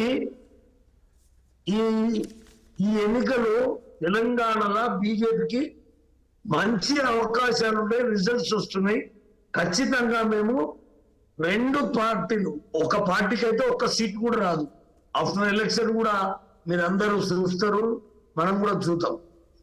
ఇప్పుడు ఏమున్నా ఈ దేశానికి ప్రధానమంత్రి ఎవరు కావాలి? నరేంద్ర మోడీ కావాలని మేము ప్రజల ముందు పెట్టినాం. అసలు కాంగ్రెస్ పార్టీ ఎవరు ప్రధానమంత్రి అనేది కాంగ్రెస్ పార్టీ చెప్పదు, ఇండియా అలయన్స్ చెప్పదు. ఇవాళ 271 స్థానానికి కూడా కాంగ్రెస్ పార్టీ పోటీ చేసిన పరిస్థితులు కనపడుతున్నాయి. 17 వచ్చినా కేసీఆర్ ప్రధాని అయ్యేది లేదు. వాళ్ళ స్పష్టంగా భారతీయ జనతా పార్టీ ఈ దేశాన్ని అఖండతంగా ఒకటిగా అభివృద్ధిలో ముందుకు వస్తున్నది. ప్రపంచంలో భారత్ కు ఒక మంచి పేరు తీసుకొచ్చిండు. ఇవి దేశ ఎన్నికలు. ఒకటి ఆచార్య గారు మీరేమో అది చెప్తూ ఉన్నారు, మోడీ అది చేశాడు ఇది చేశాడని. ఇటు కేసీఆర్ కావచ్చు, ఇటు రాహుల్ గాంధీ కావచ్చు, ఇక్కడ రేవంత్ రెడ్డి కావచ్చు, ఏం చెప్తున్నారంటే ఈ 10 ఏళ్ళు అసలు మోడీ చేసింది ఏం లేదు, ఎంతసేపు ఉన్న గుళ్ళు గోపురాలు అక్షంతలు ఇవి పంచడం తప్ప వాళ్ళు ఏం చేసింది లేదు అనే విధంగా వీళ్ళు కామెంట్ చేస్తున్నారు. ఈవెన్ మీరు పంచిన అక్షంతలు కూడా అవి కనీసం అయోధ్య నుంచి తీసుకురాలేదు, మీరు రేషన్ బియ్యం పంచారు. సో ఈ రకమైన కామెంట్ చేస్తారు, మీరు ఇలా మభ్యపెట్టే ప్రయత్నం చేస్తున్నారు. ఇస్తలేడు వీళ్ళు, ఇవే నా అబద్ధాలు చెప్పేది. ఇవి కావాలి నిజాలు. ఈ దేశంలో 50 ఏళ్ళు కాంగ్రెస్ పార్టీ పరిపాలిస్తే బాత్రూమ్లు లేవండి, టాయిలెట్స్ లేవు. ఇలా ఎన్ని కోట్ల మందికి, 15 కోట్ల మందికి టాయిలెట్స్ నిర్మించిండు. ఆవాస్ యోజన పేరు మీద కొన్ని కోట్ల మందికి ఇల్లు ఇచ్చిండు. ఇవి కావా డెవలప్మెంట్ అంటే? ఇలా పార్టీకి పైసలు ఇవ్వాలా, మీరు తీసుకొని ఖర్చు పెట్టాలని? స్కీమ్లకు ఇస్తే డబ్బులు ప్రభుత్వం స్కీమ్లకు ఇస్తే రాష్ట్రానికి ఇచ్చినట్టు కాదా? అంటే పంచిపెట్టాలన్నా? ఈ రైతు సన్మాన్ నిధి వస్తుంది 6,000, అవి ప్రతి 2000 పడుతున్నాయి, దేశమంతా పడుతున్నాయి. అవి ఇచ్చినట్టు కాదా? ఓకే, ఆచార్య గారు ప్లీజ్. ఎంత మాట్లాడుతున్నారు మీరు కూడా? ఆచార్య గారు ప్లీజ్ ఒక్క నిమిషం, ప్లీజ్ ఆచార్య గారు ప్లీజ్ ఒక్క నిమిషం అండి. రజితారెడ్డి గారు కేసీఆర్ 10 ఏళ్ళు అధికారంలో ఉన్నారు, కానీ ఏనాడు రైతు కష్టాలు చూడలేదు. కనీసం రైతుల దగ్గరికి వెళ్ళి ఎంతో మంది ఆత్మహత్యలు చేసుకుంటే రైతులకు ఒక భరోసా కల్పించింది లేదు, వాళ్ళకు అండగా ఉన్నది లేదు. ఈ రోజు అధికారం పోగానే ఈ రోజు రైతులు కనిపించారా, పల్లెలు కనిపించాయా, రైతులు పంటలు కనిపించాయా అని చెప్పేసి చెప్తూ ఉన్నారు. చూడండి, అసలు రైతులకు పెద్దపీట వేసి రైతు పక్షపాతిగా పనిచేసిందే బీఆర్ఎస్ పార్టీ కదండి. అంటే రైతుల దగ్గరికి పోయి రైతులను కలిస్తేనే పాలన జరిగినట్ట, వాళ్ళకి కావాల్సిన నిధులు టైంకి సమకూర్చేలా చేసింది బీఆర్ఎస్ పార్టీ కదండి. వాళ్లకు రైతులు పొలాల్లో పంటలు వేసే టైంకి రైతు బంధు ఇచ్చి ఆదుకున్నది. అసలు రైతు బంధు అనేది మేనిఫెస్టోలోనే లేదు కదండి. కేసీఆర్ గారు రైతుల గురించి ఆలోచించి రైతు పక్షపాతిగా, రైతు బిడ్డగా, రైతులకు మేలు చేసే విధంగా పథకాలు రచించి ప్రారంభిస్తే ఈ రోజు రైతులకు ఏం చేయలేదని ఎంత మాట అంటారండి. ఇలా తెలంగాణకు కేసీఆర్ గారితో నీళ్లకున్న అనుబంధం గాని, రైతులకున్న అనుబంధం గాని విడదీయలేదండి. దాని గురించి ఎవరు మాట్లాడినా ఒప్పుకునే పరిస్థితి లేదు తెలంగాణలో. ఆచార్య గారు చెప్తున్నారు, ఒక నిమిషం ఉండండి. ఆచార్య గారు క్వశ్చన్ ఇస్తున్నారు. ఆచార్య గారు మాట్లాడనివ్వండి. ఏమంటలేను, రైతులకు ఏదైతే ఫసల్ బీమా యోజనని ఎందుకు ఇంప్లిమెంట్ చేయలే, దాన్ని దేనికండి, దేనికి ఫసల్ బీమా?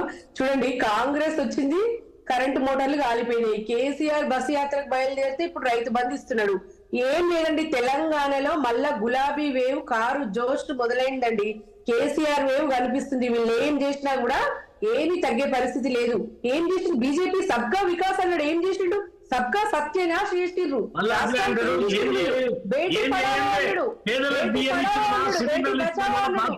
ఆడపిల్లలకు రక్షణ లేదు. బేటీ పడావో నిధులు ఎవరు మీరు ఒక్క మాట మీ ప్రభుత్వం చెప్పండి ప్లీజ్. ఆచార్య గారు చెప్పండి. మీరు మాట్లాడనివ్వండి, నన్ను ఆచార్య గారు మాట్లాడనివ్వండి. చెప్పండి. రజితారెడ్డి గారు చెప్పండి ప్లీజ్. ప్రభుత్వం మీది. ఒక్క నిమిషం నన్ను మాట్లాడనివ్వండి. బీజేపీ గురించి నేను మాట్లాడతా వినండి. ఇప్పుడు జన్ధన్ యోజన వల్ల ఏమన్నా రాష్ట్రానికి మీ పార్టీ బతుకుతుంది. ఆచార్య గారు మాట్లాడిద్దాం ప్లీజ్. ఆచార్య గారు ప్లీజ్ మాట్లాడండి. జన్ధన్ యోజన వల్ల ఏమన్నా లాభమైందా? 15 లక్షలు పడ్డాలే ఇవాళ బీజేపీకి ఓటేయాలని మనం చేస్తున్నా. ఇవాళ ప్రతి ఒక్కరికి 15 లక్షలు ఇస్తా. మీరు ఏమైంది? తెలంగాణను వివక్షకు గురి చేస్తే తెలంగాణను అట్టడుగు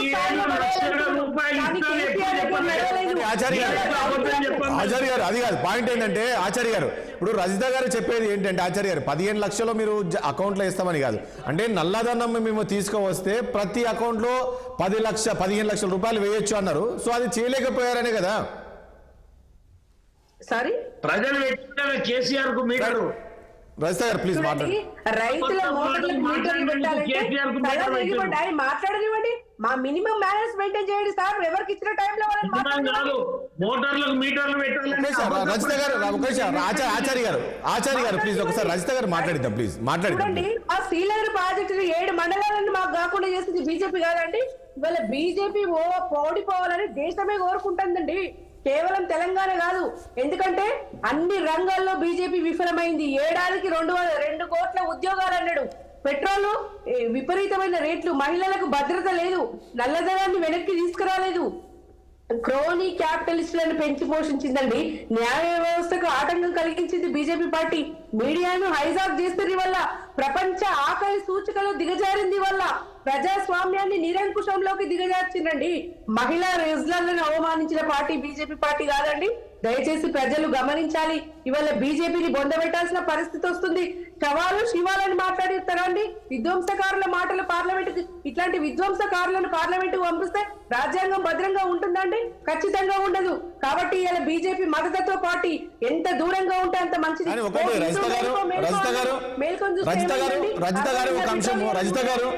రజిత గారు ఇప్పుడు ప్రజలు ఒకటి రజిత గారు ఒక నిమిషం ప్లీజ్, ఒక అంశం అండి. రజిత గారు ఒక అంశం ప్లీజ్. రజిత గారు ఇప్పుడు మీరు ఇన్ని చెప్తూ ఉన్నారు. రజిత గారు ప్లీజ్, మీరు ఇన్ని చెప్తూ ఉన్నారు. కేసీఆర్ ను బీఆర్ఎస్ పార్టీ ఇప్పుడు రాష్ట్ర ప్రజలు నమ్మే పరిస్థితి ఉందా? హిందుత్వానికి ముడి పెడతారా ఎవడన్నా? కాదా ఉన్న మాట అంటే అర్థం మీకు నమ్మి ఇప్పుడు నాకు ఇచ్చిన మాట్లాడితే. టైంలోకి ఇవ్వండి, నన్ను ఏం మాట్లాడనివ్వండి. భయం ఇచ్చినా అన్ని అబద్ధాలు మాట్లాడుకుంటా. పెట్రోల్ కు హిందుత్వానికి ఏం సంబంధం? ఒకటి చెప్పు Definitely గా, ఆచార్య definitely గా హిందువులే కదా. పెట్రోల్కి హిందుత్వానికి Majority ఏం of సంబంధం హిందువులకు లేదు. చెప్పగొట్టిందే BJP ఏం పార్టీ. సంబంధం? ఇవాళ చూడండి ఈ రాష్ట్రాన్ని పార్లమెంట్ ఎన్నికలు సర్వనాశనం చేసిండ్రు. మాట్లాడండి ఆచార్య గారు మాట్లాడదాం. ఇక్కడ అమ్ముకోనికే ఢిల్లీకి వచ్చి ఆచార్య గారు ప్లీజ్ మాట్లాడదాం ప్లీజ్. ఆచార్య గారు Yes, మీరు ఏం చేసిన ఒక ద్రోహం ప్రజలకు తెలియాలి. బీఆర్ఎస్ వాళ్ళు డెఫినెట్ గా మీరు చేసిన ముఖ్యమంత్రి ద్రోహం బిడ్డే ప్రజలకు తెలియాలి. స్పీకర్ అమ్మి ఢిల్లీలో జైల్లో ఉన్నది. ఎంత మాట్లాడుతున్నారండి మీరు? అదే చెప్తున్నా, ఈడీలను సైతం, ఈడీలను, ఐటీలను, మీరు ప్రతిపక్షాలను మహిళలకు విలువ లేకుండా చేసింది కవిత. మాట్లాడనివ్వండి, నేను మాట్లాడుతున్న దాని గురించి. ఈడీలను ప్రతిపక్షాల మీద ఉసుగొల్పి పైసా మీరు చేయలేదమ్మా. మీరు తెలంగాణ పోలీసులు పెట్టుకొని పోలీసులు చేసి అక్రమ కేసులు పెట్టి మొత్తము ఆ నయ్యం ఆస్తులు మింగింది మీరు కాదా? మాట్లాడనివ్వండి సార్. ఆచార్య గారు ప్లీజ్. ఆచార్య గారు మాట్లాడిద్దాం. ఆచార్య గారు మాట్లాడిద్దాం. చూడండి, నా టైం నాకు ఇవ్వండి. డెఫినెట్ గా నేను మాట్లాడతాను, మీకు ఆన్సర్ ఇవ్వండి. మీరు ఆచార్య గారు ప్లీజ్. ఆచార్య గారు మాట్లాడిద్దాం ప్లీజ్. ఆమె మాట్లాడిద్దాం. రజిత గారు మాట్లాడిద్దాం. ప్రతిపక్షాల మీద ఉసుగొల్పి ఇండిలోనే పంపుతారు అవినీతి పరుల మీద. అదే చెప్తున్నా, 300 కోట్ల మనీ లాండరింగ్ ఆరోపణలున్న నారాయణ రాణే బీజేపీలో చేరంగానే విచారణ ఆగిపోయింది. మరి దీని మీద మాట్లాడతారా? నారాయణ స్కామ్ లో నిందితుడుగా ఉన్న బీజేపీ చేరంగానే పునీతుడైపోయిండు. లంచం వాళ్ళని ఇడిచిపెట్టిందని మిమ్మల్ని ఇడిచిపెట్టాలనా? ఏం మాట్లాడుతున్నారు? సబ్జెక్ట్ తో మాట్లాడండి. ఏం ఇచ్చిపెడతారు, ఏం కథ? మీరు చూడండి, ఒక్క నిమిషం. యడ్యూరప్ప కేసు ఏమైంది మాట్లాడండి. చూడండి, లంచం కేసు ఆరోపణలు ఉన్న హిమవంత విశ్వ శర్మ బీజేపీలో చేరగానే కేసు ఖతమైంది, ముఖ్యమంత్రి అయింది. గురించి ఒక్కటే, మోడీ పరిపాలన ప్రజలు గమనించారు. మీరు బీజేపీలో చేరుతారా లేకపోతే జైలుకు పోతారా? వాళ్ళ విధానాలను వ్యతిరేకిస్తే దేశద్రోహం అంటారు, రాజద్రోహం అంటారు, ఆ ముద్ర వేసి జైల్లో పెడతారు. ప్రతిపక్ష నేతలను బలహీనపరచడమే ఇలా బీజేపీ టార్గెట్. ఇది బీజేపీ సిద్ధాంతం. ఒకే దేశం, ఒకే జాతి, ఒకే సంస్కృతి అనే ఫాసిస్ట్ విధానాన్ని మోడీ అమలు చేస్తారు.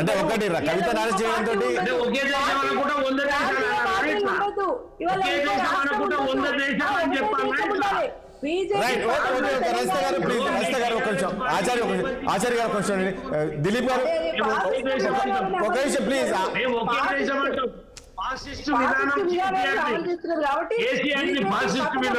బీజేపీ పతనం తెలంగాణ నుంచే స్టార్ట్ అవుతుంది. పార్లమెంట్ ఎన్నికలు తెలంగాణ. ఒకటి రజితారెడ్డి గారు ఒక అంశం.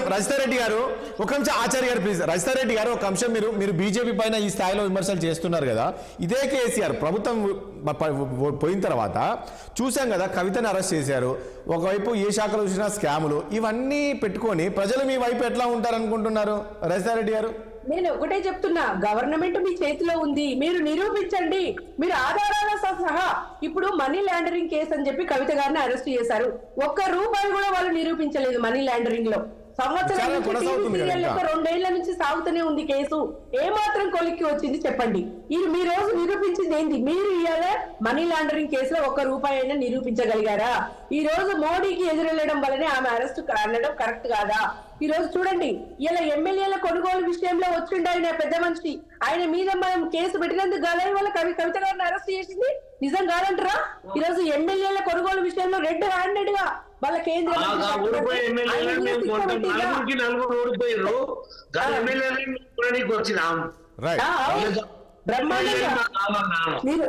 దిలీప్ గారు ప్లీజ్ ఒక నిమిషం.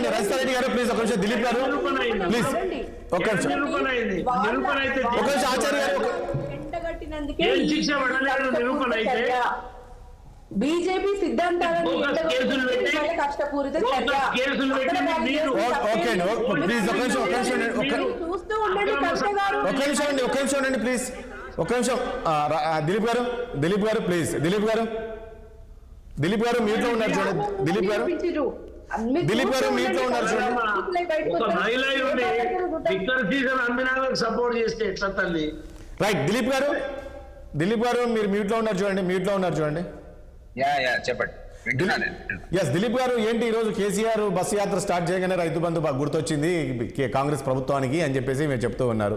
ముఖ్యంగా ఇప్పుడు కేసీఆర్ ఇంతకుముందు అన్నట్టు కేసీఆర్ ఈ రోజు పర్యటన చేస్తున్నారు, రైతుల దగ్గరికి వెళ్తున్నారు. కానీ ఇప్పుడు నిన్న కేసులు ఇవన్నీ బయటికి వచ్చాయి కదా, ఏమైనా స్పందన ఉంటుందా? వీళ్ళపైన కన్సర్న్ ఉంటుందా? సానుభూతి ఉంటుందా?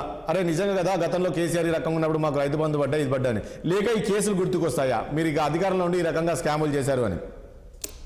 మీకు సింపుల్ లాజిక్ అండి. క్రౌడ్స్ ఎంతమంది వచ్చినా కూడా అవి ఓట్ల కింద కన్వర్ట్ కావు. మనందరికీ తెలుసు క్రౌడ్స్ ఏ పద్ధతిలో వస్తారు, ఎందుకు వస్తారు అన్నది. అది మాట్లాడుకుంటే మనం మంచిది కాదు. అన్ని పొలిటికల్ పార్టీస్ పరిస్థితి అంతే. ఇవాళ రేపు పబ్లిక్ అంతా అవేర్నెస్ వచ్చిందంటే మన పెర్ఫార్మెన్స్ ని అసెస్ చేసే ఓటేస్తాడు తప్ప ఏదో మీటింగ్ పోయి మీరు చెప్పింది నేను చెప్తే విన్నంత మాత్రాన ఓటేసే పరిస్థితిలో ఓటర్ లేడు. ఓటర్ చాలా తెలివిగా ఈరోజు ఓటింగ్ చేస్తున్నాడు. అందుకనే రాటు తెలిపోయి నాకే అధికారం వస్తుంది అనుకొని పాప ఆయన నమ్మినటువంటి కేసీఆర్ నే ఇంట్లో కూర్చోబెట్టారు. అంత తెలివిగా వాడు ఓటర్. కాబట్టి ఈవెన్ బీజేపీ పరిస్థితి కూడా అంతే. 10 years అయిపోయింది, యాంటీ ఇన్కమెన్సీ ఉన్నది.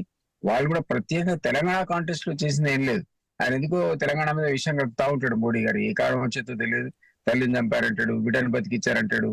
పోనీ విభజన హామీలు 100% తూచా తప్పకుండా ఇంప్లిమెంట్ చేసినా బాగుండు. పోనీ పాలమూరు రంగారెడ్డికి కేసీఆర్ కాళేశ్వరం ఏటీఎం అనుకుంటే పాలమూరు రంగారెడ్డికి ప్రత్యేక జాతీయ హోదా ఇచ్చినా బాగుండు. ఇట్లా కాకపోయా ఇంతకుముందు ఆ మేడం చెప్పినట్టు అందులో అయితే ఒక పాయింట్ ఏకీపిస్తా. త్రిశూలం పట్టుకొని ఈడీ, సిబిఐ, ఐటీ దాడులు ఓన్లీ ప్రతిపక్షం మీద 99% ప్రతిపక్షం మీద జరుగుతున్నాయి. నేనేం ఆచార్య గారు చెప్పినట్టుగా డబ్బులు కూడా పెడితే ఏ దాడి జరగకూడదని నేను అనట్లే. కానీ మన దాంట్లో లాజిక్ ఉంది. ఏంటంటే ఎవరైతే అట్లాంటి అవినీతి పరులున్నారో అట్లాంటి వాళ్ళు ఈ ఒకసారి బీజేపీలో పోయినా ఆ కేసుల యొక్క ఇన్వెస్టిగేషన్ వేగం తగ్గిపోతుంది మేడం. అంతిమంగా ఆ కేసు క్లోజ్ చేస్తారో. ఏవైతే మొదటి 2-3 రోజులు సెన్సేషన్, ఆ తర్వాత చాలా కేసులు మనకు తెలిసినవి కూడా ఎక్కడ పోయినా మనకు కూడా తెలియదు. ఎందుకంటే మీడియా కూడా అని ఫోకస్ చేయదు, మనం కూడా ఫోకస్ చేయం. బట్ డెఫినెట్లీ పాయింట్ ఏంటంటే 99% విపక్షాలందరినీ కూడా టెర్రరైజ్ చేసే ప్రోగ్రామ్ పెట్టుకుంది కదా బీజేపీ. తమకున్న అధికారంతో ఈ 3 సంస్థలను గతంలో ఎప్పుడు జరగలే. రాసగుసం కాంగ్రెస్ మీద కూడా అభియోగం ఉండేది, సిబిఐని చేతిలో పెట్టి వాడుకుంటున్నారండి. ఇంత విపరీతంగా 99% మొత్తం విపక్షాలను దారుణంగా వాళ్ళ మీద టెర్రరైజ్ చేసే విధానం గతంలో ఉందని అనుకోను. పోనీ డెమోక్రటిక్ గా ఎన్నికైన గవర్నమెంట్స్ ఈ దేశవ్యాప్తంగా ఉన్న వాటిని వాళ్ళు అట్లనే ఉండనిచ్చారంటే అది కూడా లేదు కదా. ఒకప్పటి మా ఆచార్య గారు ప్రిన్సిపల్ మ్యాన్, ఆయన పాతకాలపు నేత, ఏది మన అటల్ బిహారీ వాజ్పేయి అద్వానీ తరం టైపు ఆయన నీతిమంతుడు. మరి ఈ రోజు బీజేపీ పార్టీ అద్వానీ ఏమో వాజ్పేయి తరహాలో ఉందా? ఈ రోజున్న మోడీ అండ్ అమిత్ షా కాంబినేషన్ అది మొత్తం గడగడలాడిస్తుంది ప్రతిపక్షాలను. ఆయన నోరు ఇప్పడానికి భయపడాలనే పరిస్థితి తీసుకొస్తున్నారు ఆ 3 సంవత్సరాల వాడి. కాబట్టి ఇవన్నీ కూడా ప్రజలు అబ్జర్వ్ చేస్తారు. కాబట్టి వాళ్ళకు కూడా ఈ 10 years తర్వాత వాళ్ళన్నా అబ్కి బార్ 400 పార్ అనేది దేవుడెరు. నాకు తెలిసి 200 క్రాస్ అయితే చాలా గొప్ప విషయం. బీజేపీ మోడీ ఒకసారి కాదు 20 సార్లు ఈ రాష్ట్రంలో తిరిగినా ఇక్కడ బీజేపీకి ఆదరణ ఉంటుందని అయితే అనుకోను. ఎందుకంటే వాళ్ళు 8 మంది ఎమ్మెల్యేలు గెలిచారు కదండి.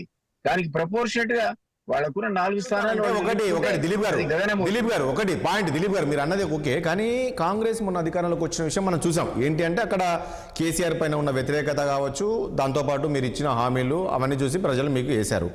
సో ఆఫ్టర్ ఎలక్షన్స్ మీరు ఈ 6 గ్యారెంటీలో కొన్ని ఏవి చేశారనేది రామ్మోహన్ రావు గారు చెప్పారు. తర్వాత ఇంకా కొన్ని ఇంప్లిమెంట్ కాలేదు కదా. ఇప్పుడు ఆ స్థాయిలో కాంగ్రెస్ వైపు ప్రజలు ఉంటారా అని నేనంటున్నా. మీకు మాకు ఇచ్చిన సమయం ఓన్లీ 140 days అండి.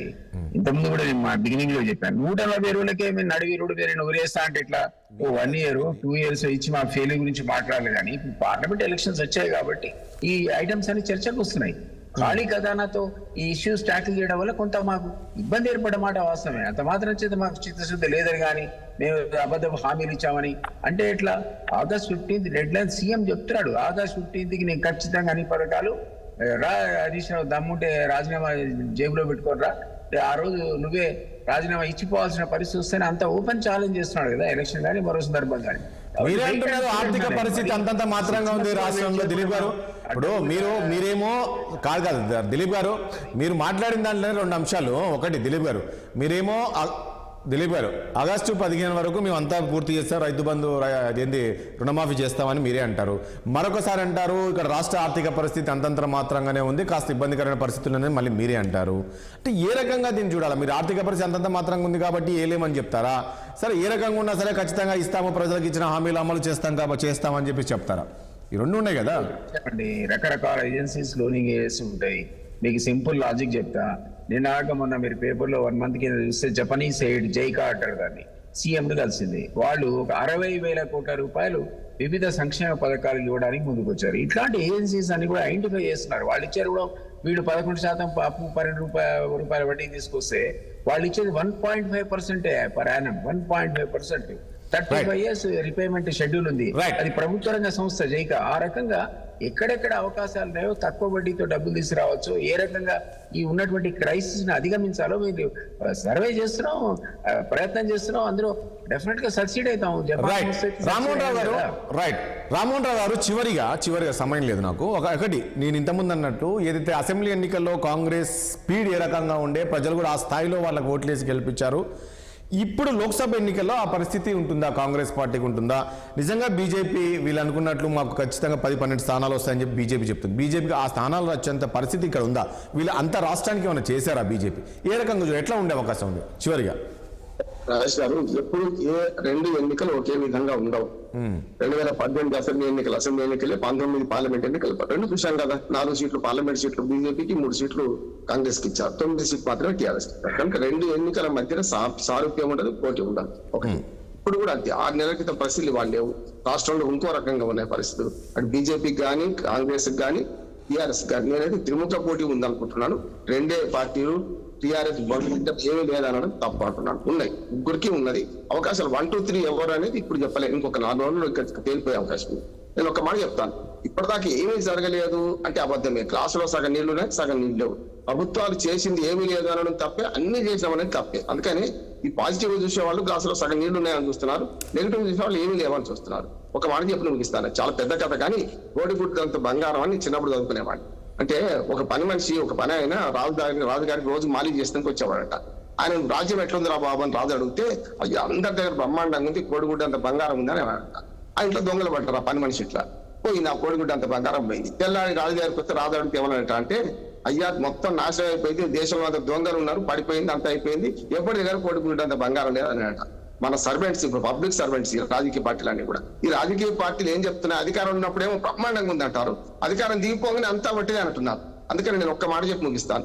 ఇవాళ రాజకీయాల్లో ఏమైందంటే, గతంలో అర్ధబలం, అంగబలం, కులబలం ఇవి ఉండే, సామాజిక కులబలం కూడా పెద్దది. ఇప్పుడు అబద్ధాల బలం కూడా ఆసరా చేసుకొని అన్ని పార్టీలు ఒకరి మీద దాడులు చేసుకుంటున్నాయి. ఒక్క మాత్రం మంచి జరుగుతుంది ఏంటంటే, ఇలా ప్రజలకు అర్థమవుతుంది ఎవరు ఏది అబద్ధం ఏది నిజమని అర్థమవుతుంది. బ్లాక్ అండ్ వైట్ లో చూస్తున్నారు. రేపు 13వ తారీఖు నాడు ఖచ్చితంగా దేశవ్యాప్తంగా తీర్పిస్తారు, మహారాష్ట్రలో తీర్పిస్తారు. ఈ అబద్ధాలు ఏంది నిజాలు తెలుసుకుంటాం. రైట్, చూద్దాం ఏం జరగబోతుంది. థ్యాంక్ యూ అండి రజితారెడ్డి గారికి, అదేవిధంగా ఆచార్య గారికి, అండ్ దిలీప్ గారికి, రామ్మోహన్ రావు గారికి. చర్చల పాలనకు మీ అందరికి ధన్యవాదాలు అండి. చూసాం కదా, మొత్తానికి ఎన్నికలకు మరో 4 రోజుల సమయం ఉంది. దీంతో ఇటు ఢిల్లీ పెద్దలు, ఇటు కాంగ్రెస్ కావచ్చు, ఇటు బీజేపీ కావచ్చు, ఇటు ప్రధాని ఇప్పటికే హైదరాబాద్ చేరుకున్నారు, రోడ్ షోలు నిర్వహించబోతున్నారు. చూడాలి మరి ప్రజలు ఎటువైపు ఉంటారు ఏంటి అని. ఎందుకంటే ఇప్పటికే ఇటు ముఖ్యమంత్రి రేవంత్ రెడ్డి చెప్తున్నారు, ఈ 10 ఏళ్లలో కేంద్రం నుంచి కనీసం ఏం రాలేదు, కనీసం నిధులు విభజన హామీలు అమలు చేయలేదు మోడీ, మరి ఎలా వస్తారు రాష్ట్రానికి అనే విధంగా ఆయన కామెంట్ చేశారు. కానీ మేము చేసిన దేశానికి 10 ఏళ్ళు చేసిన అభివృద్ధి ఈరోజు మమ్మల్ని గెలిపిస్తుందని చెప్పేసి బీజేపీ చెప్తుంది. ఇక చూస్తున్నాం, కేసీఆర్ కూడా ఇటు జిల్లాల పర్యటన చేస్తున్నారు, రైతులతోటి మాట్లాడుతూ ఉన్నారు. సో ఈ తెలంగాణలో కాంగ్రెస్ ప్రభుత్వం బీఆర్ఎస్ ప్రభుత్వం ఉన్నప్పుడు రైతులు ఎంతో హ్యాపీగా ఉన్నారు అని చెప్పేసి కేసీఆర్ చెప్తున్నారు. తెలంగాణ గలం వినిపించాలంటే బీఆర్ఎస్ పార్టీకి ఓటు వేయాలని చెప్పేసి కూడా, కేంద్రంలో వినిపించాలంటే ఇది బీఆర్ఎస్ పార్టీకి ఓటు వేసి గెలిపించాలి ఎంపీ అభ్యర్థులు అని చెప్పేసి కేసీఆర్ చెప్తున్నారు. చూడాలి మరి ప్రజలు ఎవరు వైపు ఉంటారు, ఎవరి మాటలు విని ఓటు వేస్తారు, మరి ఎలా తీర్పిస్తారు అనేది రాబోయే రోజులు చూడాల్సి ఉంటుంది. ఇది వాళ్ళ చర్చ. రేపు అంశంతో మళ్ళీ కలుద్దాం. చూస్తున్నట్టు 6 టీవీ సామాన్యుడి ఆరోపణం.